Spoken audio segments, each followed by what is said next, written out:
Hello ভাবি, আজকে আমার সব সন্দেহ দূর হয়ে গেছে ভাবি। আজকে আমি শিওর হয়ে গেছি ভাবি। কি হয়েছে ভাবি? কি শিওর হয়েছেন আপনি? আমি আপনার বাসায় গেছিলাম, খালাম্মা বললো যে আপনি নাই। কোথায় গেছেন ভাবি? তাড়াতাড়ি আসেন, আপনার সাথে আমার অনেক কথা আছে ভাবি। ভাবি প্রিয় তো একটু জ্বর, ওরে নিয়ে ডক্টরের কাছে গেছিলাম। আমার এখান থেকে বার্থডে পার্টিতে যেতে হবে। আপনি কি বলবেন বলেন না, ফোনেই বলেন, অসুবিধা নাই তো। ভাবি গো, আমি শিওর ভাবি আপনার সংসার ভাঙছে। কি বলেন ভাবি আপনি এগুলা? শোনেন না ভাবি, আজকে রাকিব ভাই যখন বের হইছে, আমি রাকিব ভাইকে ফলো করছি। রাকিব ভাই মনে হয় একটু বুঝে গেছে আমি যে ফলো করতেছি, কারণ একবার তিনি এদিকে যায়, একবার ওদিকে যায়। আমিও পিছে পিছে গেছি ভাবি, কিন্তু দেখা গেছে একটু পরে একটা রিক্সা নিয়ে যে দিক দিয়ে আসছে আবার ওদিক দিয়ে চলে গেল।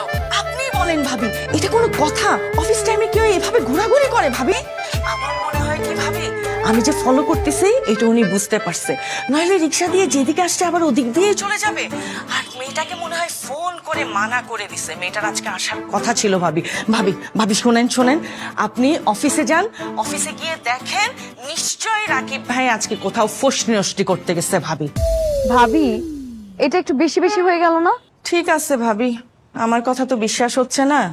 যেদিন কোনো অঘটন ঘটবে এই মাহফুজার কথাই মনে পড়বে ভাবি। রাখি ভাবি আজকে।